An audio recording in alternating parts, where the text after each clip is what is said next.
오늘 본문은 예수님이 십자가에 못 박히시기 3일 전, 즉 고난주간 화요일에 있었던 사건의 기록입니다. 유대 지도자들과 가이사에게 세금을 바치는 문제, 부활에 대한 논쟁이 있었습니다. 그리고 가장 큰 계명, 하나님을 사랑하고 이웃을 사랑하라는 말씀을 가르쳐 주십니다. 그리고 나서 예수님이 성전에 있는 흥금함을 대하여, 즉 흥금함 맞은쪽에 앉으셨습니다.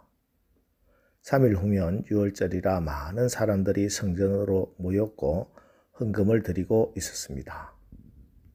유대 역사학자 요세푸스에 의하면 예수님 당시 예루살렘 성전에는 놋쇠로 된 나팔 모양의 헌금함이 13개가 놓여 있었는데 동전이 떨어지면서 소리가 울려 퍼지고 그 소리를 들으면은 얼마만큼 헌금하는지 대충 짐작할 수 있었다고 합니다.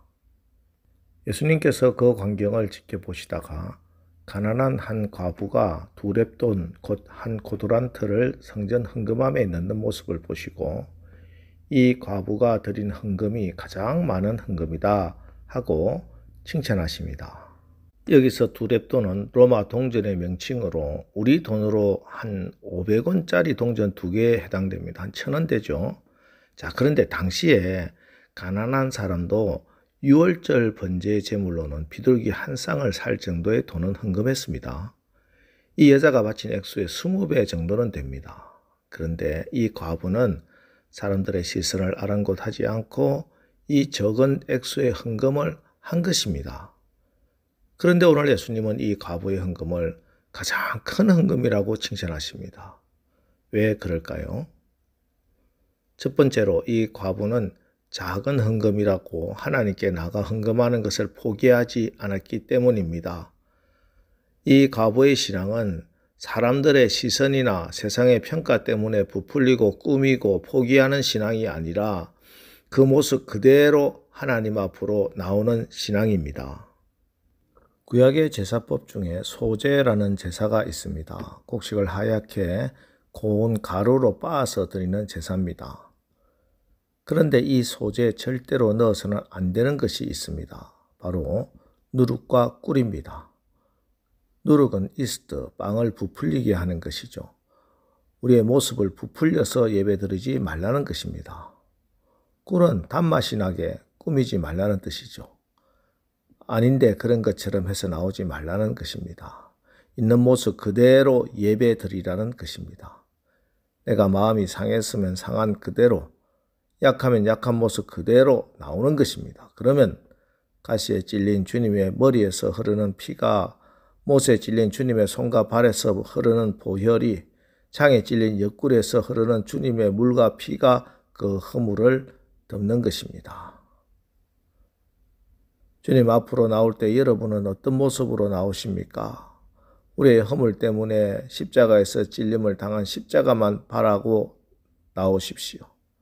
사람들 눈치 보고 가식적으로 꾸미고 부풀리지 말고 사람들 눈치 때문에 예배를 포기하지 마시고 마음의 중심을 보시는 하나님께 있는 모습 그대로, 연약하면 연약한 모습 그대로, 문제가 있으면 문제가 있는 그대로, 병들었으면 병든 몸 그대로, 우리 하나님은 우리가 그렇게 오직 은혜를 구하는 상한 마음으로 주님 앞으로 나오면은 은혜를 베풀어 주시는 것입니다. 그리고 이 과부의 헌금에 들어있는 신앙은 나의 모든 것을 드리는 신앙입니다. 오늘 이 과부의 헌금의 특징은 그의 생활비 전부를 바쳤다는 겁니다. 그럼 이 가난한 과부는 어떻게 자기 생활비 전부를 헌금함에 넣을 수 있었을까요? 그것은 이 과부에게 유일한 희망은 하나님 한 분밖에 없기 때문입니다.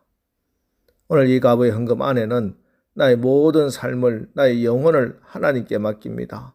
하나님이 나를 책임져 주실 줄 믿습니다. 이런 믿음의 고백과 결단이 들어있는 것입니다. 그래서 사람들의 평가는 관심 밖이었습니다. 그래서 푼돈으로 헌금하는 것도 창피하지 않았습니다. 이 여인은 자신의 미래가 하나님 손에 달려 있다는 것을 정말 믿고 있었습니다. 그래서 모든 소유를, 생활비 전부를 헌금함에 넣을 수 있었습니다. 사람들은 자기에게 희망이 하나님 한 분밖에 없으면 불안할 것이라고 착각합니다. 그러나 참된 평안은 하나님 한 분에게만 소망을 둘 때 있습니다. 마태복음 6장 31절로 33절 그러므로 염려하여 이르기를 무엇을 먹을까 무엇을 마실까 무엇을 입을까 하지 말라. 이는 다 이방인들이 구하는 것이라. 너희 천부께서 이 모든 것이 너희에게 있어야 할 줄을 아시느니라. 너희는 먼저 그의 나라와 그의 의를 구하라. 그리하면 이 모든 것을 너희에게 더하시리라.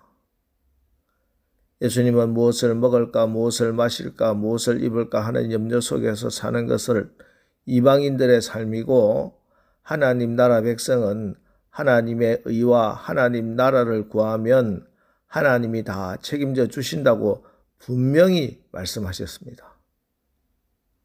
물론 이것이 아무것도 하지 않고 무조건 교회 나와서 있어야 한다거나 기도만 해도 된다는 말씀은 아닙니다. 공부도 해야 하고 돈벌이도 해야 하고 때로는 정치도 해야 합니다. 중요한 것은 무엇을 하든지 그것이 궁극적으로 하나님 나라, 하나님의 통치, 하나님의 의에 근거해야 한다는 사실입니다. 이런 믿음이 있는 사람의 가장 큰 특징은 하나님이 정말 책임져 주실 것을 믿기 때문에 염려하지 않는다는 것입니다. 오늘 그의 생활비 전부를 헌금한 이 과부의 믿음입니다. 여러분 먼저 그 나라와 그 의를 구하십시오. 그리고 염려하지 말고 기도하십시오. 그러기 위해서는 매 순간 하나님과 하나님 말씀을 선택해야 합니다. 우리가 염려를 이기는 해결책은 매일 매 순간의 선택에 달려 있습니다. 염려할 만한 일을 만나면 이렇게 질문하십시오. 나는 지금 예수님을 나의 주인으로 믿으려고 하는가? 아니면 나 자신을 나의 주인으로 삼으려고 하는가? 내 삶을 누가 다스리고 있는가? 만일 내가 다스리고 있다면 염려할 것이 아주 많을 겁니다. 그러나 하나님께서 지배하고 계신다면 모든 것이 하나님의 문제고 그분은 모든 것을 다스릴 수 있으십니다. 매일매일을 매 순간을 하나님을 의지하면서 하나님을 선택하는 것이 염려를 해결하는 유일한 열쇠입니다. 1세기 초대교회 문서를 보면 그리스도인들의 이름 앞에 티테디오스라는 별명이 붙어 있습니다. 바울도 티테디오스 바울, 요한도 티테디오스 요한이라고 불렀습니다. 여기 티테디오스란 말은 결코 염려하지 않는 사람이라는 뜻입니다. 예수 믿는 사람은 염려에서 해방된 자라는 뜻이지요. 결코 염려하지 않는 사람 바울, 결코 염려하지 않는 사람 요한, 그들이 바로 그리스도인들입니다. 여러분 이름 앞에도 티테디오스를 붙이시기 바랍니다. 결코 염려하지 않는 사람이 되시기를 바랍니다. 하나님께서는 여러분 사랑하십니다. 공중의 새보다 땅에 핀 백합화보다 여러분이 하나님께 더욱더 귀하고 존귀한 존재입니다. 그래서 우리 주님이 십자가 고난을 받으신 겁니다. 우리 주님의 십자가를 정말 믿는다면 오늘 이 과부의 헌금을 드리는 신앙을 회복하십시오. 나의 있는 모습 그대로 주님 앞에 나오십시오. 먼저 그 나라와 그 일을 구하며 염려하지 마시고 기도하십시오. 주님은 여러분을 사랑하십니다. 기도하겠습니다. 하나님, 우리가 세상의 눈치나 사람들의 시선을 의식하고 하나님의 은혜 받는 일에 주저하는 일 없게 하옵소서.